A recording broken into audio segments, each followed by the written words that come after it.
Alhamdulillahirabbil alamin wassalatu wassalamu ala asyrofil anbiya'i wal mursalin wa ala alihi washabihi ajmain amma ba'du. Kepada kawan-kawan sahabat-sahabat Ansor, sahabat-sahabat Razak semuanya, kepada para tokoh yang kami muliakan dan kepada seluruh hadirin yang kami cintai, kita ucapkan puji syukur kehadirat Allah Subhanahu wa taala yang mana kita telah dilatih untuk mengerti tujuan hidup kita, apa arti tujuan hidup, apa arti perjuangan. Itu dari pendidikan inilah kita akan mengerti semuanya. Kita akan mengerti jalan di mana kita akan berpijak, di mana yang akan kita tuju. Kepada sahabat-sahabat semua yang aku cintai, kita ulas sejak dari awal berdirinya Nahdlatul Ulama. Siapakah Mbah Khalil Bangkalan? Siapakah Mbah Hasyim Asy'ari? Mbah Hasyim Asy'ari adalah santrinya Mbah Khalil Bangkalan. Mbah Hasyim Asy'ari mondok di Mbah Khalil Bangkalan itu sudah lama. Sampai beliaunya dapat mandat dari Mbah Hasyim Asy'ari, dapat amanat dari Mbah Hasyim Asy'ari, yaitu dididik oleh Mbah Hasyim Asy'ari untuk setia kepada para ulama, untuk setia kepada guru, dididik dan dicoba dan dites oleh Mbah Khalil Bangkalan. Sampai bila ada tamu nanti kamu yang harus gendong dan yang lain cerita itu. Termasuk waktu mondok sebelum boyong Mbah Hasyim Asy'ari, dididik dan dilatih oleh Mbah Khalil Bangkalan, yaitu didatangkan para musonek, para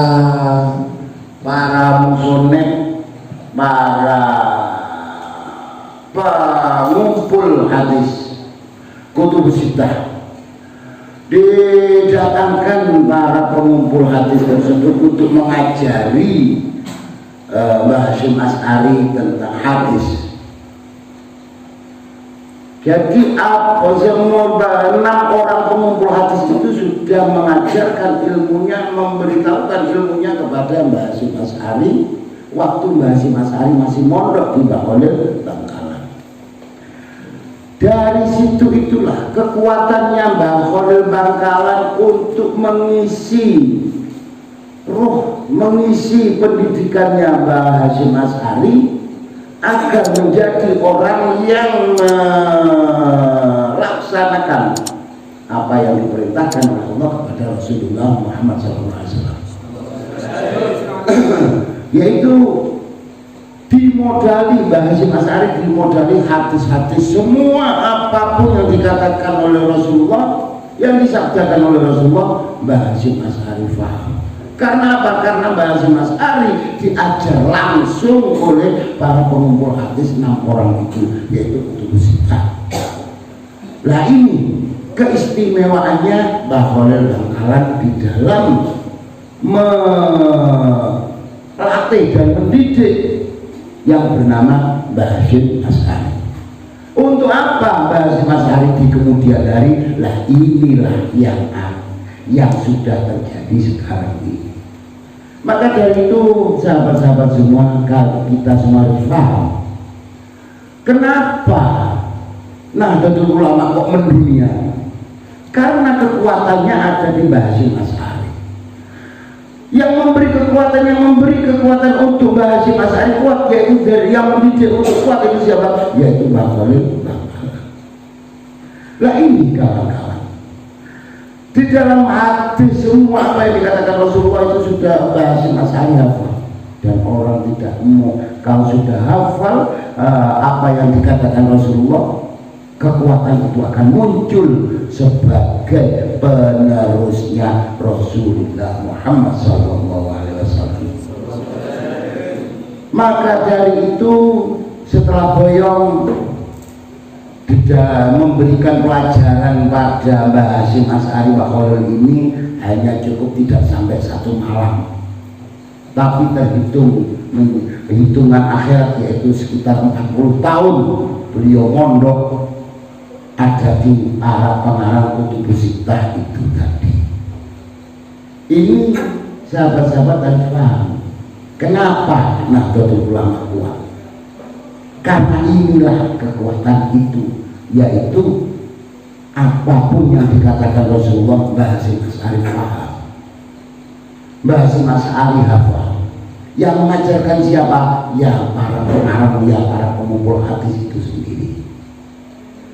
Lalu beliau boyong, setelah boyong pada tahun 1920 ada Islam anyaran yang numpang kepada Muhammadiyah, Islam anyaran yang numpang masuk kepada Nusantara ini, yaitu Islam anyaran yang mengkafir-kafirkan umat Islam, yang memurtad-murtadkan umat Islam yang sudah membaca syahadat, yang memusyrik-musyrikkan umat Islam yang cinta kepada guru dan orang tua, dimusyrik-musyrikno. Ini para ulama gelisah. Kegelisahan itu kumpul menjadi satu, tidak disongko, tidak dinyono, kumpul ada di Mbah Khalil Bangkalan pada 1920. Nah, perkumpulannya para ulama inilah yang menjadikan kegelisahannya para ulama ini, yang menjadikan sebuah berdirinya Nahdlatul Ulama. Bagaimana ini kok ada Islam anyaran yang seperti ini? Bagaimana kita nanti akhirnya Mbah Khalil Bangkalan memerintahkan kepada Mbah Hasyim Asy'ari, ya kamu buat gawiya organisasi, gawiya perkumpulan, namanya perkumpulan para ulama. Ini munculnya Nahdlatul Ulama karena perintah dari Mbah Khalil Bangkalan. 1922 Mbah Hasyim Asy'ari belum juga selesai, belum juga mendirikan perkumpulan ulama, dikirimkanlah sebuah teken kepada Mbah Hasyim Asy'ari lewat Mbah Kiai As'ad. Terus jawabnya Mbak, bagaimana? Ya iya kami akan mendirikan perkumpulan ulama. Pada 1924 juga belum terbit namanya perkumpulan ulama itu, maka dikirimkanlah tasbih sambil dawuh ya Jabbar ya Qahar, ya Jabbar ya Qahar, ya Jabbar ya Qahar. Diterima oleh Mbah Hasyim Asy'ari lewat Kiai As'ad. Dawuhnya Bapak tadi, alhamdulillah siapapun yang berani merongrong Nahdlatul Ulama maka dia akan hancur sendiri. Ini kekuatannya Mbah Khalil Bangkalan memerintahkan Mbah Hasyim Asy'ari untuk mendirikan Nahdlatul Ulama. Maka istilahnya Mbah Hasyim Asy'ari, bahwa Rasulullah, Mbah Bisin Sansuri dan yang lain semuanya itu adalah sebuah pelaksana apa yang diperintahkan oleh Mbah Khalil Bangkalan. Ini kawan-kawan, benar yang mendirikan Mbah Hasyim Asy'ari, tapi perintah pertama untuk mendirikan pengayoman kepada umat Islam asli, penduduk asli Indonesia, Islamnya penduduk asli Indonesia, yaitu yang memerintahkan adalah Mbah Khalil Bangkalan. Yang pelaksana siapa? Mbah Hasyim Asy'ari. Makanya Mbak Rasulullah, walaupun beliau lebih cerdas, walaupun beliau lebih awal mendirikan organisasi-organisasi, tapi setelah tahu yang diperintah mendirikan organisasi Nahdlatul Ulama ini adalah Mbah Hasyim Asy'ari, maka bahwa Rasulullah ada di belakangnya Mbah Hasyim Asy'ari. Ini kawan-kawan harus sampai ketahui. Kalau organisasi-organisasi bahwa Rasulullah lebih canggih, tapi beliau tetap ada di belakangnya Mbah Hasyim Asy'ari. Karena apa? Karena Mbah Hasyim Asy'ari itulah yang diperintahkan oleh Mbah Khalil Bangkalan. Ini kawan. Maka berdirilah Nahdlatul Ulama. Mbah Khalil Bangkalan 1925 wafat pada bulan Ramadan, tanggal 29 Ramadan. Maka pada tahun 1926 bulan Rajab, maka berdirilah organisasi Nahdlatul Ulama ini. Jadi kita semua ini adalah pelaksana. khususnya kawan-kawan sahabat-sahabat yang ada di Ansor, di Banser, dan di organisasi, di dalam organisasi Nahdlatul Ulama adalah santri. Kita ini masih mondok. Selagi anak itu melok-melok berkecimpung di dalam Nahdlatul Ulama, maka dia adalah santri, dia adalah mondok, walaupun belum pernah mondok. Tapi kalau berkecimpung ngurusi Nahdlatul Ulama, berkorban untuk Nahdlatul Ulama, maka dia adalah santri, dia adalah mondok di dalam pondok pesantren Nahdlatul Ulama. Ini sahabat-sahabat semua. Pada tahun 1926 setelah berdiri, maka para ulama itu berkumpul, selalu berkumpul, terus seminggu sekali berkumpul, ditambah lagi pada agama-agama lain yang sama Mbah Hasyim Asy'ari diajak kumpul. Untuk apa? Untuk bahas sebuah bagaimana negara ini, bagaimana Nusantara ke depan itu piye. Lah ini Mbah Hasyim Asy'ari mengumpulkan bukan hanya para ulama, tapi juga para tokoh-tokoh di luar agama Islam, termasuk salah satunya orang PKI.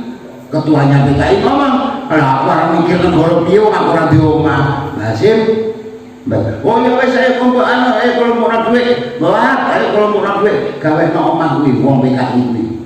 Dibuatkan wes saya mikir negara. Maka berdirilah sebuah negara kesatuan Republik Indonesia ini.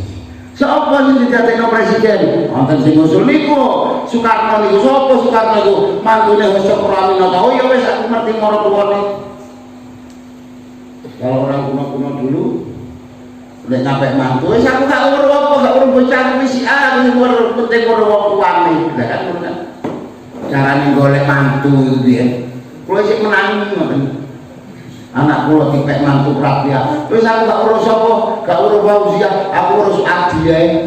Wis gitu bahasane wong kuno. Lah ini kawan-kawan. Maka berdirilah Pak kumpul seminggu sekali kumpul. Ini kolam bagus dulu. Yang awal tadi kolam Gil As'atas bagus. Yang sekarang kolam bagus. Kumpulnya para kiai, para tokoh-tokoh para kiai ini seminggu sekali ada di Kawakan di Surabaya, di Bubutan Surabaya, bahas untuk sebuah kemerdekaan Republik Indonesia. Pembahasan terus berkesinambungan. Maka muncullah sebuah negara kesatuan Republik Indonesia ini. Yang dijadikan presiden adalah Pak Karno. Pak Karno siapa? Dia sih bukan Raden, ngetukno wedang. Sopo Pak Karno itu orang biasa, tukang ngetukno wedang, ngetukno daharan. Kalau para kiai, para tokoh ini kumpul di nyerbeki meja, ini jadi gawe bagus tuh. Tukang nyerbeki meja, tukang nyiapno unjukan, tukang daharan, itu Pak Karno tugasnya di sini.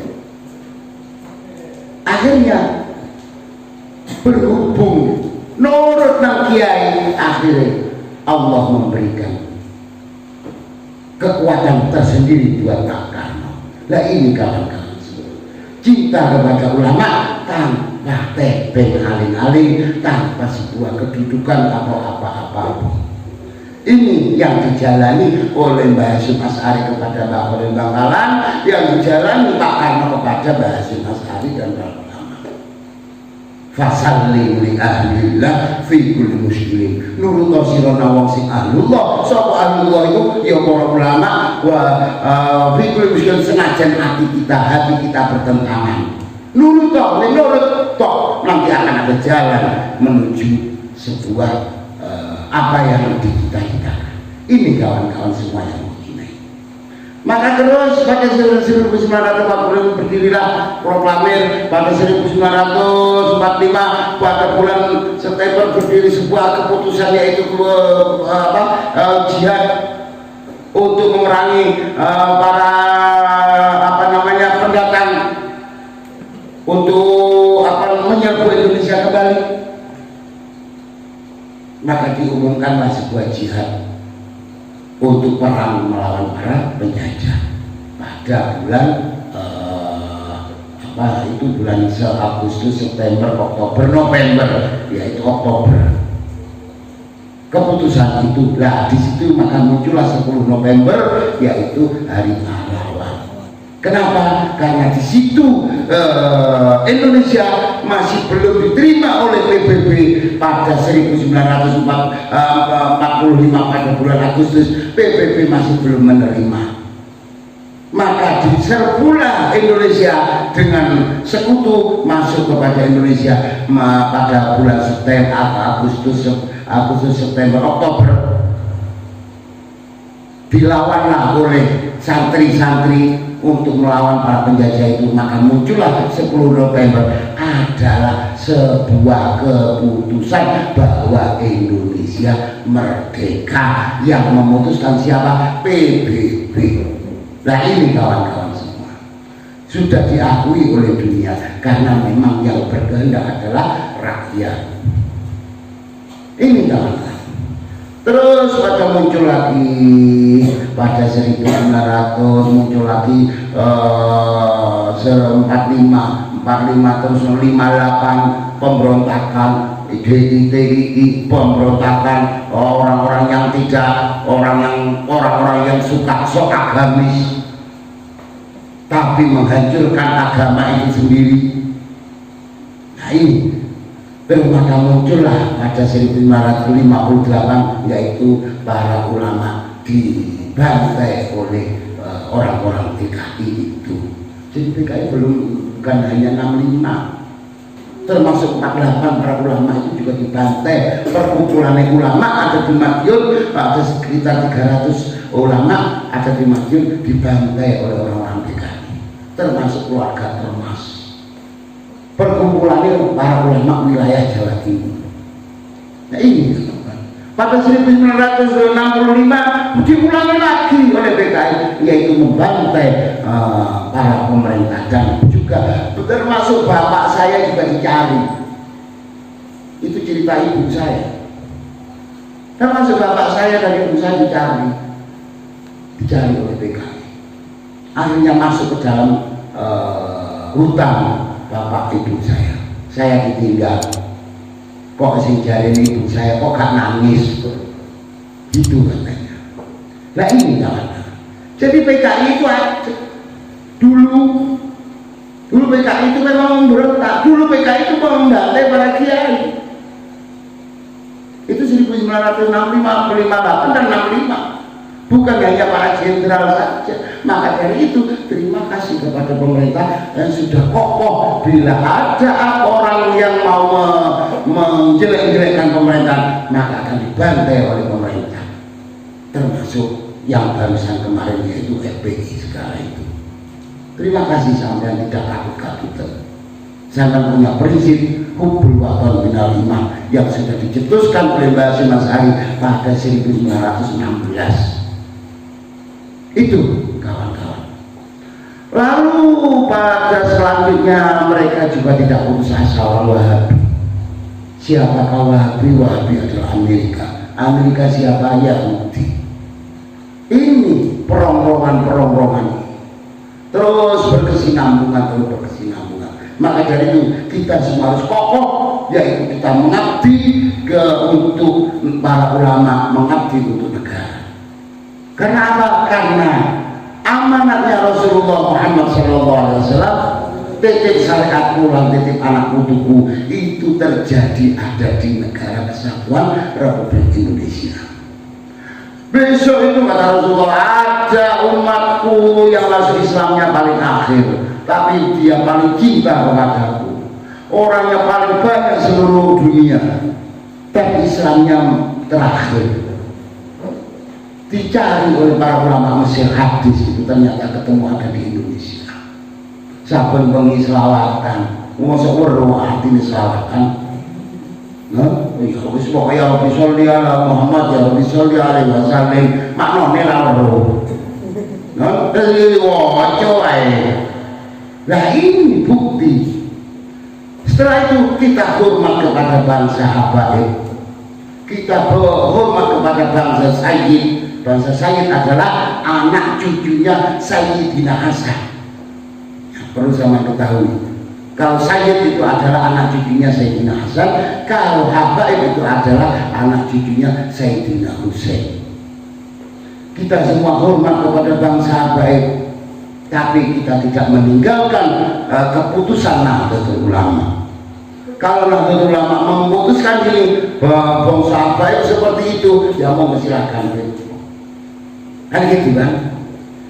Para ulama memutuskan bahwa tetap NKRI bangsa Porobu Babun nanggone FPI, ya wis jangan karpe itu. Kita tetap NKRI. Monggo kita selawatan, kita hormat Habaib, tetap hormat. Habaib nanggone omah ya monggo disangoni, Habaib nang omah ya monggo dihormati, keindahan diaturi, dimulyakkan satu menit. Tapi kalau melok-melok murung tanah negara sepurah negeri, lo kan ngono kan? Ini prinsip dasar, prinsipnya para ulama. Kita harus tahu dasar-dasar kenapa Nahdlatul Ulama seperti ini. Ini karena ini adalah amanahnya Rasulullah. Rasulullah amanat yaitu titip syariat kula titip anak putuku. Sama delok anak putu ini Kanjeng Rasul ada di luar negeri, sama delok mulya ta ora, dipateni ta ora. Hanya di Indonesia yang aman tentrem. Karena apa? Karena memang kita diamanati Rasulullah seperti itu. Maka dari itu sahabat-sahabat semua, kalian semua adalah kaderisasi. Kalian semua nanti yang menjabat pengurus, yang ngurusi Nahdlatul Ulama. Beliau-beliau yang sekarang sudah uzur, ganti sampean-sampean, bersihkan hati sampean, baktikan diri kita semua untuk Nahdlatul Ulama. Karena apa? Karena ini amanah. Amanahnya dari mana? Ya termasuk mulai Mbah Hasyim Asy'ari, mulai Mbah Khalil Bangkalan, titip nanggone para pengumpul kutubu sitam, memberikan pelajaran kepada Mbah Hasyim Asy'ari, menghafalkan semua apa yang dikatakan Rasulullah. Nah ini termasuk modal kita di dalam melaksanakan amanatnya Rasulullah, amanatnya Allah kepada Rasulullah. Wa ma arsalnaka illa rahmatan lil alamin. Di dalam pelaksanaan itu apa? Uswatun hasanah, memberikan akhlak, contoh tata krama yang baik, tidak mengkafirkan orang, jangankan orang, hewan pun itu loh. Kalau sampai sudah mau ngaji ikan, kalau sampai sudah mau ngaji tasawuf, maka akan ngerti arti hewan kucing, artinya anjing, artinya itu. Maka setelah kita semua akan paham makhluk per makhluk, kita akan mengerti tugasnya makhluk per makhluk, semua tugasnya dia, yang semuanya berpikir kepada Allah, yang semuanya memuji kepada Allah. Kita akan tahu siapakah mereka. Bila lah ini teori-teori di dalam hal Nahdlatul Ulama ini. Maka dari itu kuatkan hati kita, tetap pakai akhlak.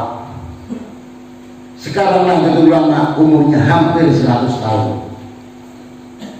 Keadaan sejarah akan terulang pada zaman Mbah Khalil Bangkalan, seperti yang dikerubung para ulama 66 kiai sowan kepada Mbah Khalil, berbarengan satu persatu datang selama 33 hari kumpul di Mbah Khalil Bangkalan. Perlu apa? Perlu kegelisahan hatinya para ulama tadi. Kok ada Islam anyaran yang mengkafir-kafirkan orang yang sudah membaca syahadat? Niki piye Mbah Khalil? Kula kudu piye Mbah Khalil? Maka diperintahkanlah Mbah Hasyim Asy'ari untuk mendirikan organisasi perkumpulan ulama yang bernama Nahdlatul Ulama ini. Lah kita semua adalah penerusnya para ulama itu. Karena sampai sudah berikrar untuk menjadi penerusnya para ulama. Jangan main-main. Ojo khawatir gak oman pangan, pasti orang yang dipangan. Sing bersih hati kita ngabdi dengan sesungguh-sungguhnya Allah akan memberikan jalan kepada kita semua min haitsu la yahtasib. Ini para sahabat-sahabat semua, negara yang akan datang. Sampai kalau mau memahami perjuangan HTI, perjuangan FPI seperti itu, perjuangan PKS seperti itu, ya seperti itulah yang dijalani oleh Mbak Khalil Bangkalan 100 tahun yang lalu. Ya seperti itulah yang dijalani Mbak Hasyim Asy'ari pada 100 tahun yang lalu. Ini kawan-kawan, ini kita sekarang menghadapi kejadian-kejadian yang dijalani oleh Mbak Hasyim Asy'ari pada zaman 100 tahun yang lalu. Kita belajar, monggo kita kompak, monggo kita bersatu untuk apa? Untuk pegang teguh NKRI. Paham kawan-kawan? Siapa kita? Ini kawan-kawan, perjuangan sampean kami tunggu, kebersihan hati sampean kami tunggu untuk mengayomi warga negara Indonesia yang Islam dan yang tidak Islam ada di tangan sampean semua, ada di tangan kita semua. Pengayoman ini menghormati, saling menghargai. Bila ada orang sing remeng barang itu, oh itu urusan ditandani, diparani. Butuhne apa?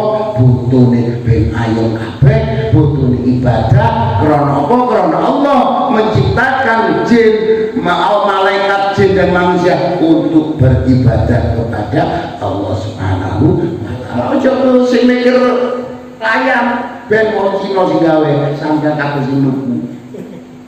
Aja mikir HP ya men, aja ruwet. Ora apa HP rusak sampean benekno buaan tuku ndan. Bukannya sombong. Cek ini ono anyar maneh lho kok tenan. Tapi bukannya sombong. Tapi kita melaksanakan apa yang diperintahkan oleh Allah, yaitu tahangkot ibadah. Urusan rezeki kita tanggung jadi Gusti Allah. Sing penting awakmu sembahyang sing tenan, sing penting praktekno diri kita kepada para ulama, maka Allah akan mencukupi segala apa yang kita butuhkan.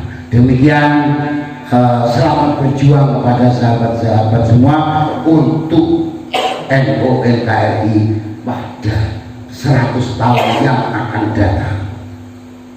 Sampean jangan tenang-tenang, pelajari ini. Dalam 5 tahun ini pelajari terus, sama lihat terus, sama pelajari. Nanti 100 tahun, umur 100 tahun sama perhatikan terus. Pokoknya manut apa sih digawuh para kiai, maka sama akan ini dah Mbak Khalil Bangkalan dia ini toh, ngerasakno sama Mbak Hasyim Asy'ari dia ini dah. Masya Allah, sama akan merasakan. Karena apa? Karena reinkarnasi dari wong hidup, reinkarnasi akan terulang pada setiap 100 tahun, maka akan muncul sebuah ijtihad baru untuk Nahdlatul Ulama baru yang akan datang 100 tahun. Maka dari itu sekarang sampai harus memperhatikan, mempelajari dan memperhatikan untuk masa depan. Untuk masa depan untuk siapa? Untuk anak didik kita semua, untuk yang akan datang pada warga Nahdlatul Ulama, warga negara Indonesia yang akan datang. Demikian peringatan dari kami kepada kita semua, peringatan dari saya kepada kita semua harus waspada, kita semua harus teliti, kita semua harus mempelajari kejadian demi kejadian untuk menata masa yang akan datang. Demikian dari kami. Wassalamualaikum warahmatullahi wabarakatuh.